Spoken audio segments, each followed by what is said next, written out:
என்றால் ஆண்கள் இன்னொரு திருமணம் முடிப்பதற்கு முதல் மனைவியினுடைய அனுமதி வேண்டுமா அப்படிங்கிறத இன்றைக்கி நாங்கள் பார்க்கக்கூடிய ஒரு விடயம். ஏன் இந்த தலைப்பை எடுத்துக்கிட்டோம் அப்படின்னு சொன்னால், இன்றைக்கி நிறைய நம்ம சகோதரர்கள் இரண்டாம் கல்யாணமோ அல்லது மூணாம் கல்யாணமோ முடிக்கிறதுல மார்க்கத்தை நாங்கள் பின்பற்றுறோம், அல்லாஹ் ரசூல் கட்டளையை நாங்கள் கட்டுப்படுறோம், விதவைக்கு வாழ்வு கொடுக்கணும், கல்யாணம் இல்லாத பெண்களுக்கு நாங்கள் வாழ்வு கொடுக்கணும் அப்படி என்று மார்க்க ரீதியாக நாங்கள் அதை செய்கிறோம் அப்படின்னு சொல்லி இந்த திருமணத்தை முடிக்கிறாங்க.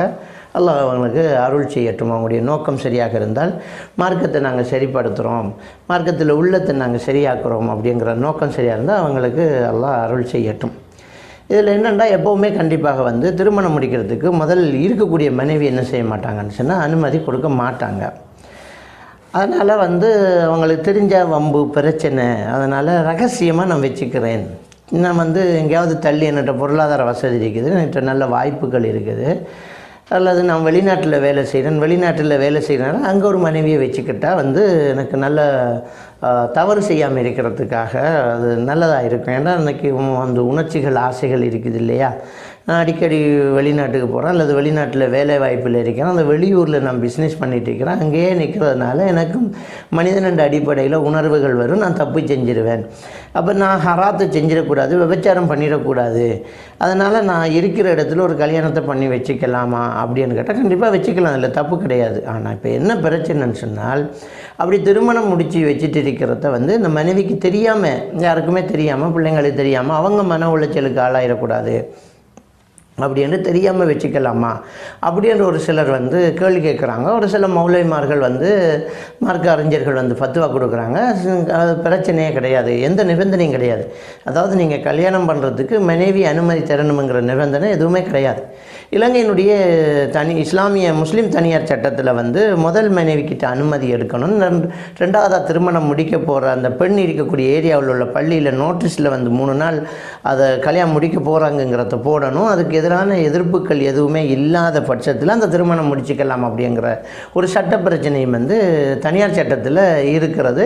ஆனால் அதை யாருமே கடைப்பிடிக்கிறது இல்லை. ஆனால் உண்மையாவது மார்க்கம் கிடையாது. மார்க்க ரீதியாக அவள் அனுமதிக்கணும், அவள் சைன் வைக்கணும் அப்படிங்கிறது கிடையாது. ஏன்னா யாருமே சைன் வைக்கவும் மாட்டாங்க, அனுமதிக்கவும் மாட்டாங்க.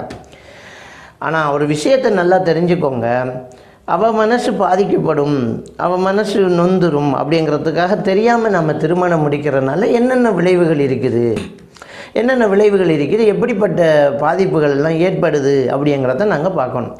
இதில் மார்க்க ரீதியாக நாங்கள் ஒரு விஷயத்தை பார்த்தால் என்னன்னு சொன்னால், ஹஜ்ஜி செய்கிறது, உம்ரா செய்கிறது, தஹஜ்ஜத் தொழுகிறது, சுன்னத்தான முறைப்படி சாப்பிட்றது, ஹராம் ஹலால் பேணுறது, அஜ்னபி மஹரமி உறவு பேணுறது, வியாபாரத்தில் மோசடி செய்யாமல் இருக்கிறது, இதையெல்லாம் இஸ்லாம் வரி ஆசை ஊட்டி அப்படியே சொன்ன மாதிரி 2ஆம் கல்யாணத்தை, 3ஆம் கல்யாணத்தை, 4ஆம் கல்யாணத்தை ஆசை ஊட்டி எங்கேயுமே வரவே இல்லை. அது ரொம்ப முக்கியமாக நம்ம தெரிஞ்சிக்க வேண்டிய ஒரு விஷயம்.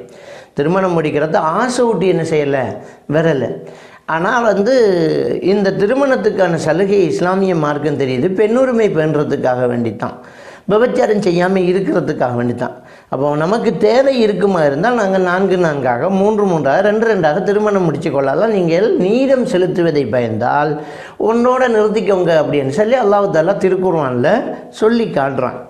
அப்போ அந்த வசனத்தில் முதல்ல என்ன சொல்லணும்னா, 4-4 கல்யாணம் முடிங்க, 3-3 முடிங்க, 2-2 முடிங்க, நீதம் செலுத்துறதை பயந்தால் 1 முடிச்சுக்கோங்க அப்படின்னு எல்லாம் சொல்கிறான்.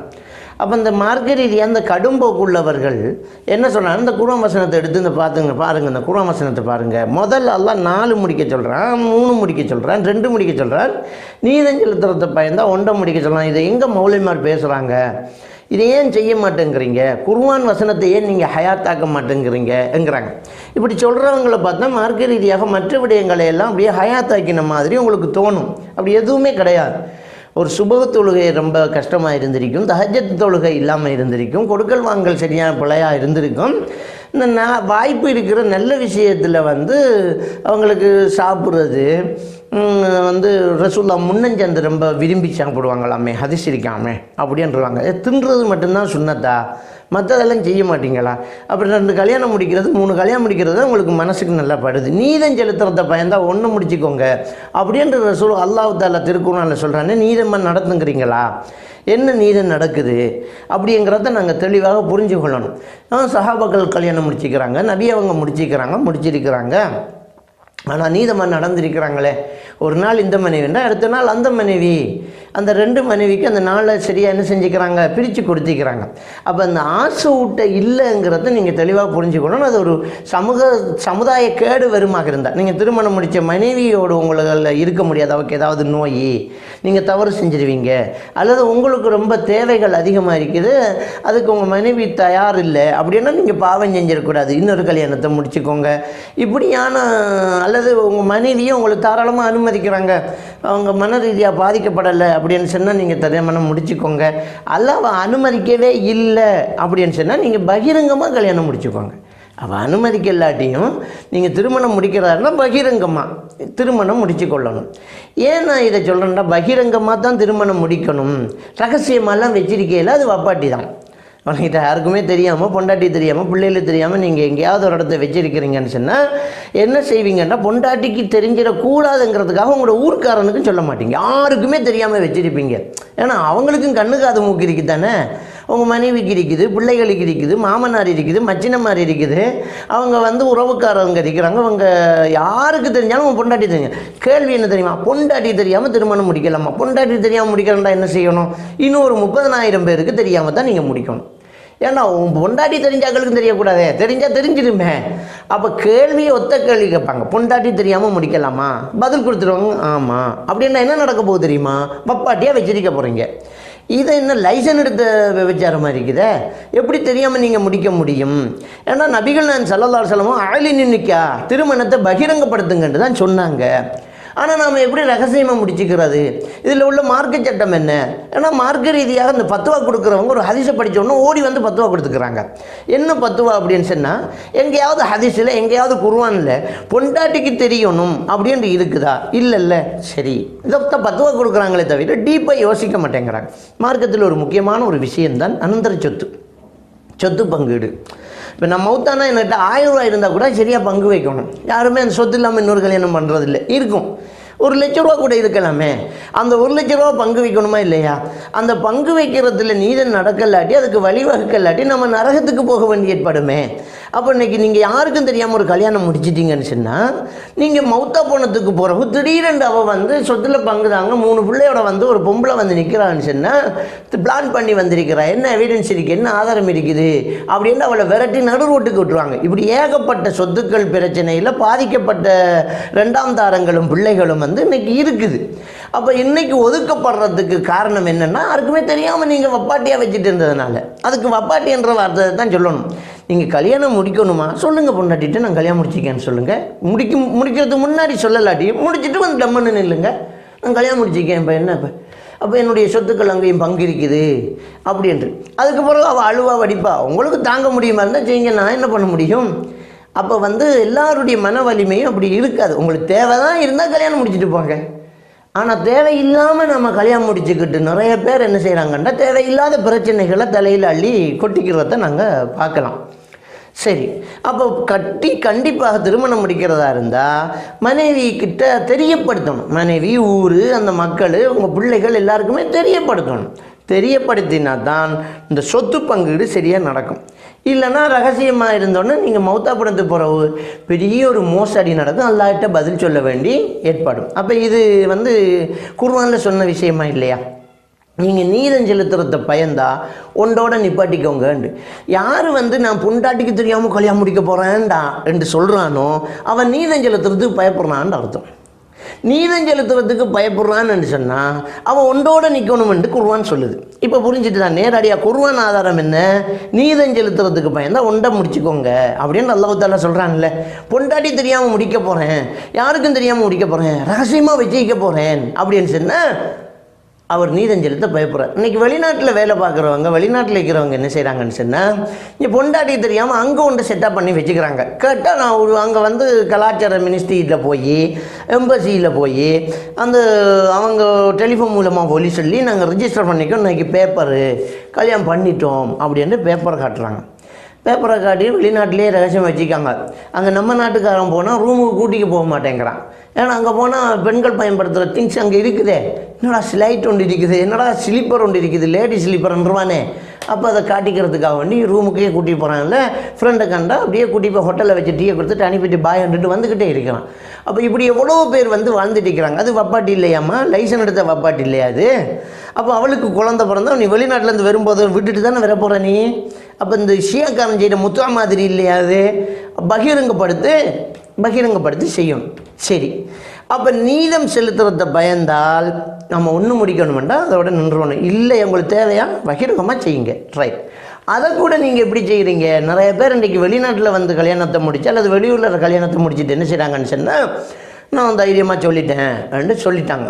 சரி, கல்யாணம் முடித்தா நீதமாக நடக்கணுமா இல்லையா? நீதம்னா அவங்க மாத காசு அனுப்புகிற மட்டும்தான் நீதம் பண்ணி வச்சுக்கிறீங்களா?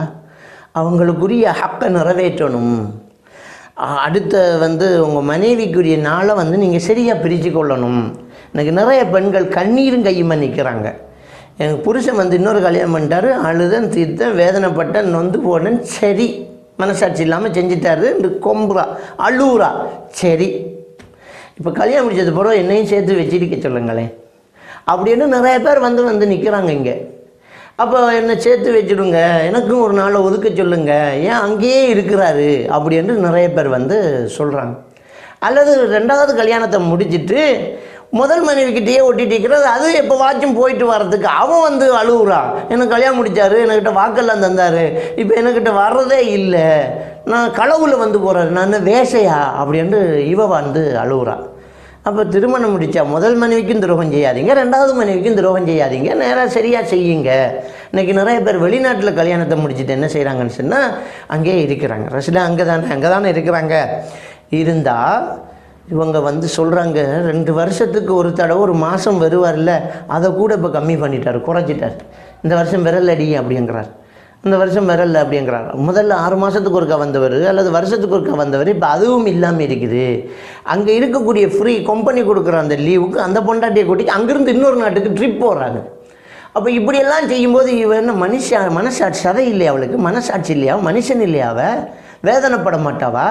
உனக்காக வாழ்ந்து உனக்காகவே குழந்தை பெற்று உன்னுடைய எதிர்கால வளர்ச்சியில் எங்கேயாவது ஒரு இடத்த பங்களிப்பு செஞ்சிருக்க மாட்டாவா? அதை வந்து ஒன்றும் நீ இல்லாட்டி விட்டுட்டு போ. நீங்கள் நீதம் செலுத்துறீங்க இல்லை அப்படின்னு சொன்னால் தலாக் பண்ணிவிடு. தலாக்கும் பண்ண மாட்டேங்கிறீங்க, கவனிக்கவும் மாட்டேங்கிறீங்க, ஆனால் வச்சுக்கிட்டே இருக்கிறீங்க. நீங்கள் செய்கிற தவறு அவள் செஞ்சால் உங்களால் தாங்க முடியுமா? இன்றைக்கி நிறைய பேர் கல்யாணத்தை முடித்து பொண்டாட்டியை வச்சுக்கிட்டு ஃபோனில் இன்னொருத்திக்கிட்ட பேசிகிட்டு இருக்கிறாங்க. அப்போ அந்த பொண்ணுங்க வந்து இன்னொரு ஆணோட ஃபோனில் பேசினா அறுத்துருவான் அப்படிங்கிறாங்க. அப்போ பொண்டாட்டிக்கு ஒரு சட்டம், உனக்கு ஒரு சட்டமா? அப்போ இன்றைக்கு திருமணம் முடிக்காமல் வந்து அன்ஒஃபிஷியலாக வச்சுக்கிறதோ, திருமணம் முடித்து ஒஃபிஷியலாக வச்சுக்கிறதோ, அது வந்து அன்ஒஃபிஷியலாக வச்சுக்கிறது ஹராம், அதுவும் தப்பு.